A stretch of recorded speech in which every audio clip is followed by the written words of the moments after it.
A crow circles the top of a lonely stone tower in the desert dawn, the Tower of Silence. Below, a young woman named Arya Sethna stands with trembling hands holding a small white cloth. She whispers, "Forgive me, Father," and releases it into the wind. The camera follows the cloth as it flutters upward and transitions seamlessly into the past.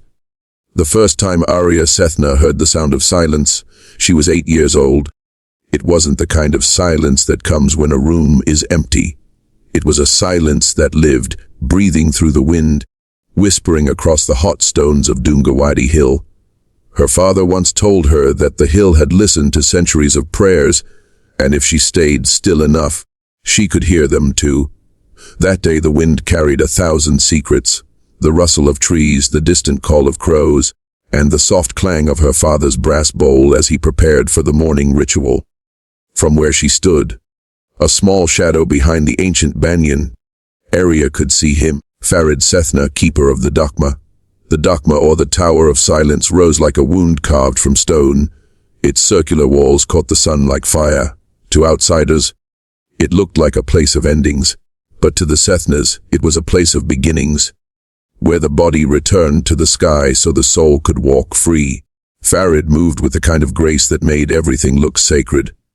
His white robes billowed in the desert wind, and his lips murmured prayers in Avestan, the language of their ancestors. Arya couldn't understand the words, but she knew their rhythm. They were the same prayers he whispered to her at bedtime, when thunder frightened her or when fever burned her skin. "The sky protects," he would say. "The sky remembers." That morning, as the light sharpened, he noticed her peeking from behind the banyan.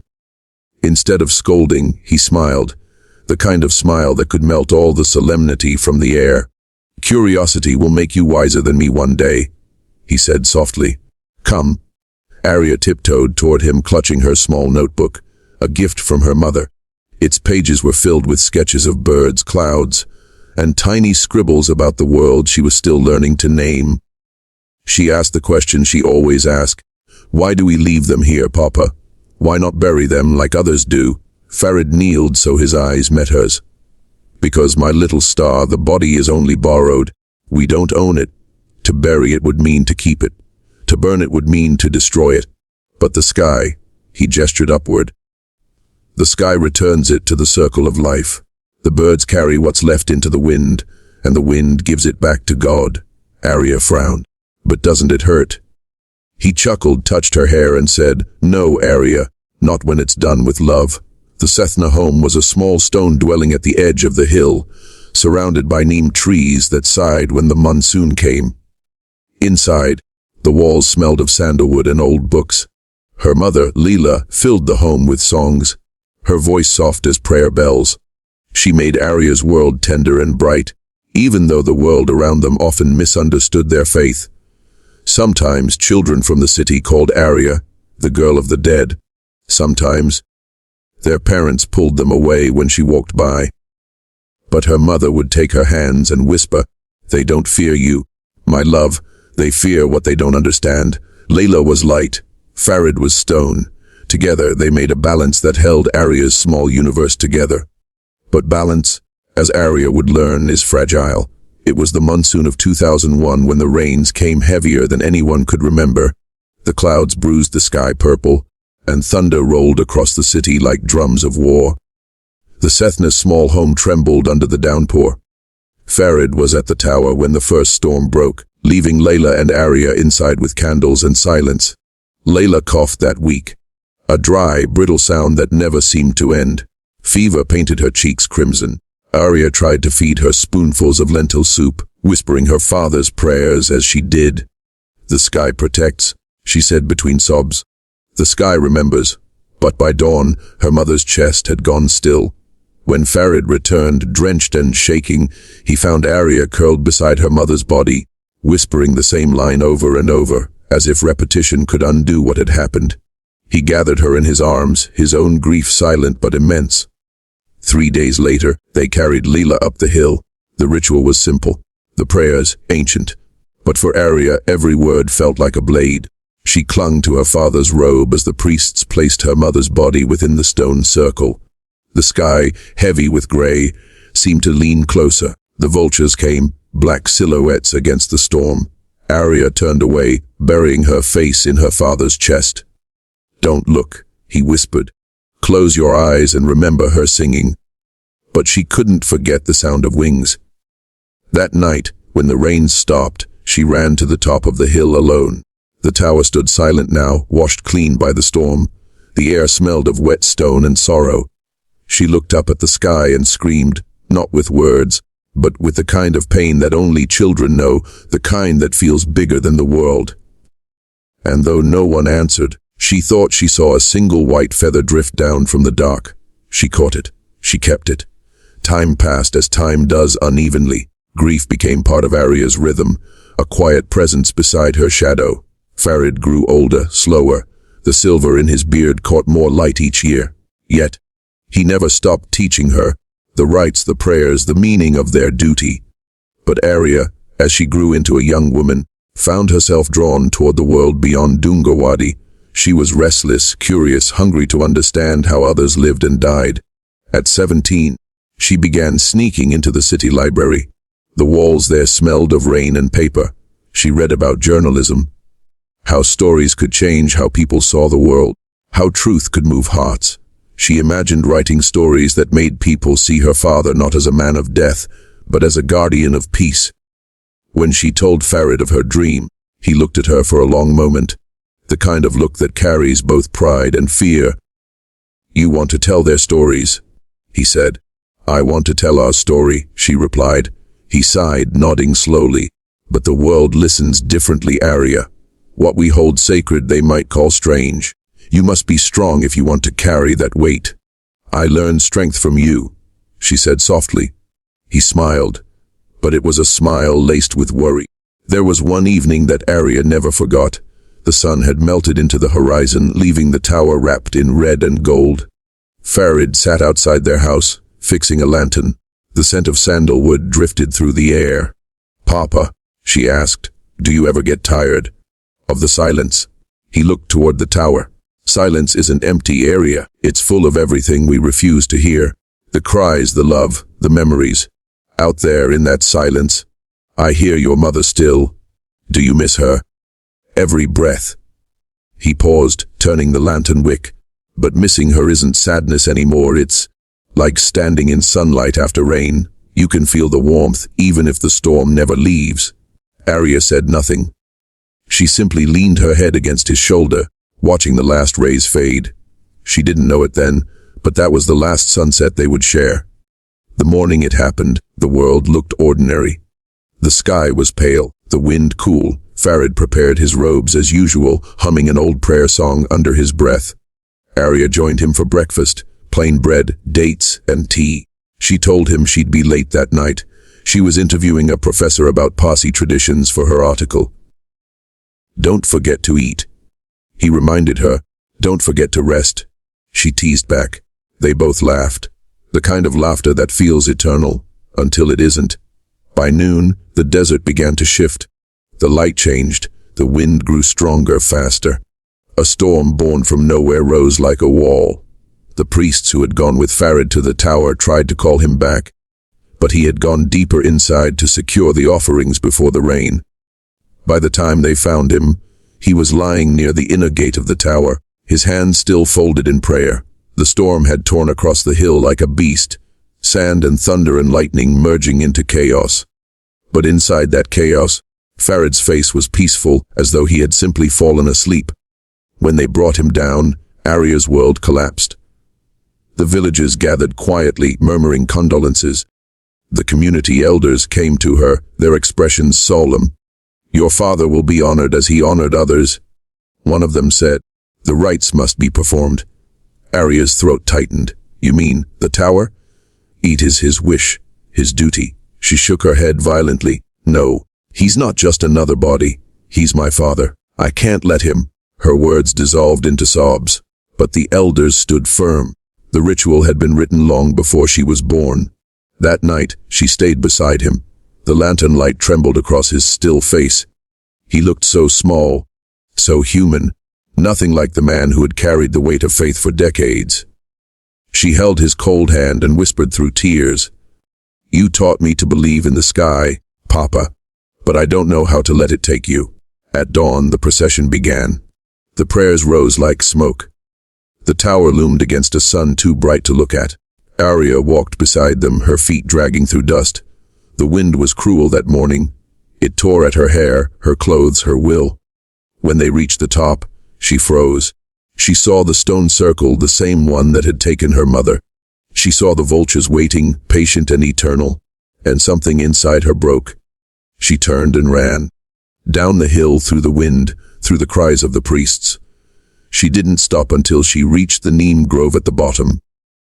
There, she fell to her knees, screaming into the dust. The world blurred. The air turned to glass. In that moment, the faith she had inherited felt like a stranger's. She stayed there until sunset. When she returned, the ceremony was over. The tower stood silent again, indifferent, ancient. Her father was gone, to the sky as he had always wanted. But Arya couldn't forgive the silence. That night, she lit a candle beside his prayer book and sat awake till morning staring at the flame. By dawn, she made her decision. She would leave Dungawadi, leave the tower, the rituals, the ghosts. She would go to the city, to the noise, the chaos, the living. If her father had found peace in silence, she would find truth in words. As she packed her few belongings, she found the old notebook from her childhood, the one filled with sketches of birds and clouds. Between the pages, a single white feather lay pressed flat, fragile but whole. She touched it gently, and for the first time she didn't cry. Instead, she whispered, "Maybe someday, I'll understand what the sky meant to you." She stepped outside. The wind caught her hair. Above her, the vultures circled, black wings carving shapes against the gold of the rising sun. She didn't look away this time.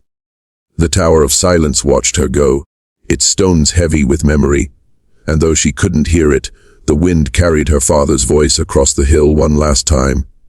The sky protects, Arya. The sky remembers. The city had its own kind of silence, not the sacred, breathing stillness of the desert, but the heavy, humming kind that hides behind noise. 5 years had passed since Arya left Dungawadi, and yet, every night when the streetlights flickered through her apartment window, she could still hear the wind whispering across the Tower of Silence. She tried to drown it in sound, traffic, music, laughter, the clicking of her keyboard as she chased stories for the Mumbai Herald. But the silence always returned, finding her between breaths, between sentences, between heartbeats. Arya had become what she once dreamed of, a journalist, a truth seeker. But the truths she uncovered were never simple. They were stories of broken promises, lost faith, dying traditions, the world's forgotten corners. Maybe that's why her editor liked her work. She wrote with a kind of ache that made readers feel something. Still, when she looked in the mirror each morning, she saw the same question staring back. What did you run from, and what did you carry with you? One evening, she was sitting in the newsroom, half buried in paperwork, when her editor, Raj, dropped a file on her desk.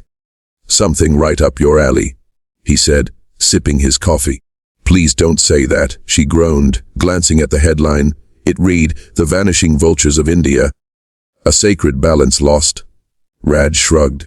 "Environmental angle. But there's a cultural twist. Your Parsi, right? Might hit close to home."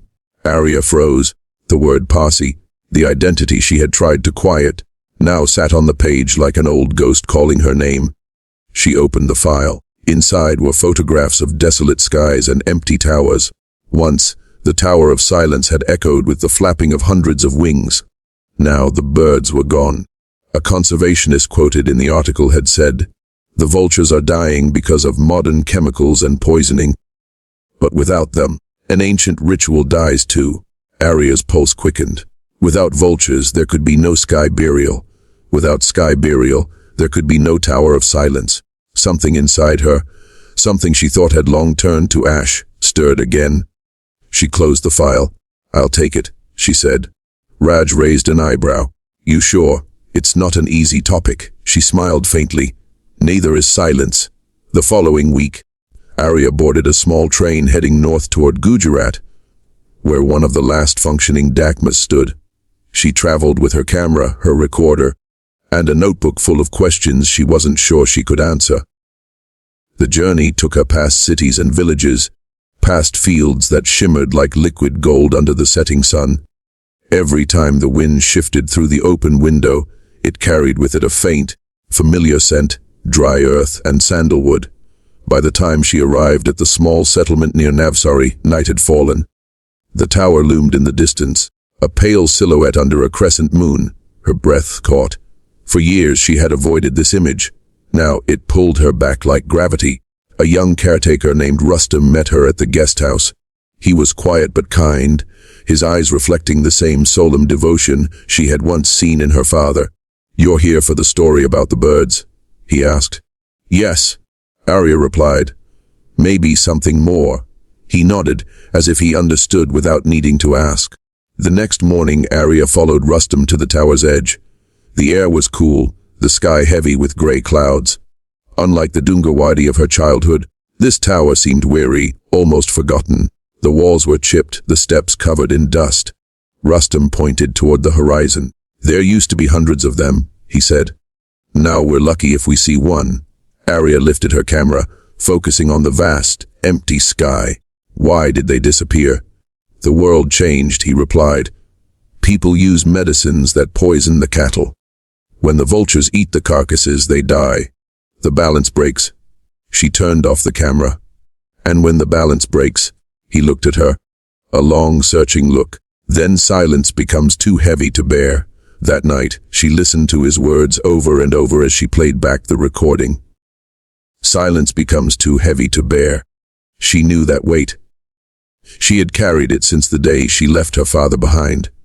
Her dreams were filled with memories, her father's voice in the wind, her mother's songs, the feather in her notebook, and always the circle of the tower, vast, endless, unbroken. When she woke before dawn, she walked alone to the top of the hill. The world below was wrapped in mist. The tower stood in front of her like an open wound, timeless and patient. She stepped closer to the gate, heart pounding. She wasn't supposed to be there. Women weren't allowed inside during the rituals. But there were no rituals now, no birds, no priests, just her and the sky. The wind picked up, brushing strands of hair across her face. She closed her eyes and whispered, "Papa, if you're here, help me understand." And then, for the first time in years, she listened, not to the noise of the world, but to the quiet beneath it. And in that quiet, she heard something, faint, almost imagined, like a heartbeat carried by the wind, her father's voice. "The sky protects Arya. The sky remembers." She opened her eyes. A single crow landed on the stone wall, tilting its head curiously at her. It let out a soft caw, not harsh or hungry, but almost gentle. Then it took flight, circling once before vanishing into the dawn. Arya smiled through tears. "You never really left, did you?" In the days that followed, she interviewed villagers, conservationists and priests. They all spoke of loss, not just of birds, but of faith. One old priest told her, "People forget that death is not the end. We have become afraid of returning to the sky." Another said, "When the vultures died, something sacred in us began to die too." Arya filled pages with their words, but what filled her more were the silences between them. That's where the truth lived. Each evening, she'd sit by the tower as the sun went down. She began to see the beauty her father had seen, not in death, but in the circle that connected all living things. She realized then that her story wasn't about loss, it was about return, about remembering what it meant to trust the sky. A week later, she received a message from Raj. "Your draft blew everyone away," it read. "We're running it on the front page next Sunday. The government just announced a new initiative to protect the vulture habitats." "Your timing was perfect." Arya smiled, closing her eyes. For the first time in years, she felt the kind of peace that doesn't come from noise, but from knowing you've done what you were meant to do. Still, there was one last thing she needed to do. The following morning, she climbed the tower once more. The wind was stronger now, alive. The air shimmered with heat and memory. She carried with her a small bundle. A folded white scarf, her father's old prayer cloth, which she had kept hidden for years. She had carried it from Dungawadi to Mumbai, through every heartbreak and deadline, unable to let it go. Now, standing atop the tower, she understood why. She held the scarf to her chest and whispered, "You gave me silence, Papa. I tried to fill it with words. But now I see, both have meaning. Both carry truth." She lifted the cloth into the wind. It fluttered once, twice, then soared upward, carried by an unseen current. At that moment, a shadow crossed the sky. A bird, larger than any she had seen in years, circled above her. Its wings stretched wide, cutting through the clouds. For a moment, she thought it might be a vulture, or maybe something older, something timeless. She laughed, tears streaming down her face.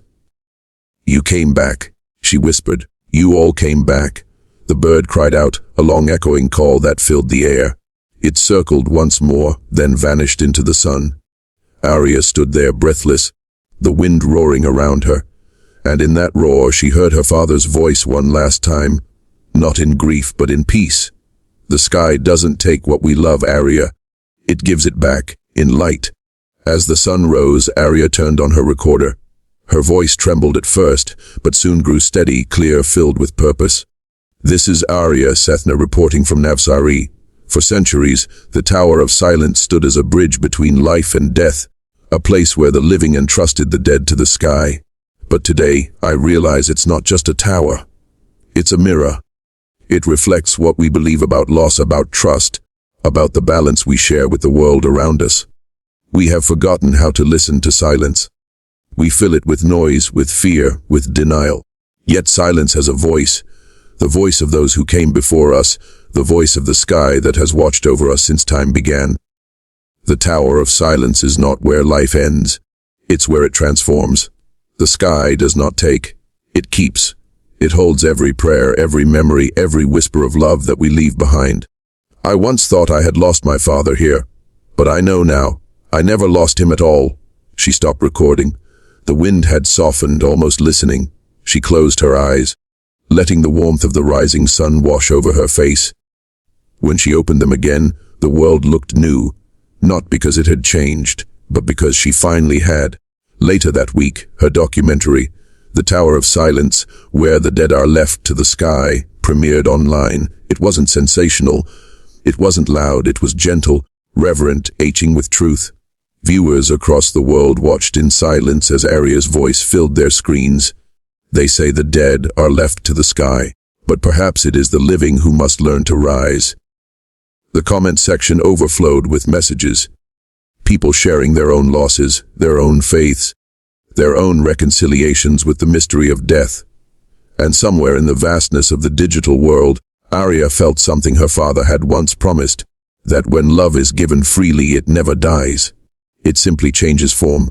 A few months later, Arya returned to Dungawadi. The hill looked the same wind, the same silence.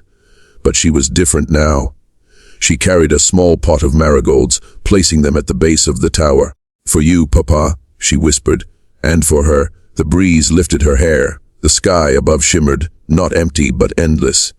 And there, high above, a single crow circled. It cried out once, just as it had years ago, before vanishing into the clouds. Arya smiled. "I hear you," she said softly. "I always will." She turned to leave, her shadow stretching long behind her. The tower stood silent, ancient, eternal. But now it was no longer a place of endings. It was a beginning. In every ending there is a return. In every silence a story. The Tower of Silence is not about death. It is about the courage to let go, to trust that what we love will find its way back to us. And when we finally lift our eyes to the sky, we remember. We were never left behind. We were always meant to rise. The screen fades into a slow aerial shot of the tower, bathed in sunlight. The same crow from the opening scene glides across the frame, its wings glinting gold against the horizon. As the camera pans upward, the world dissolves into white light. A soft echo lingers, the whisper of wind, the murmur of prayer, and the faintest sound of wings. In every culture, in every faith, there is a place where silence speaks louder than words. The Tower of Silence is not about death. It is about trust. Trust that nature knows what to do. Trust that love does not end. It transforms. And in that transformation, we find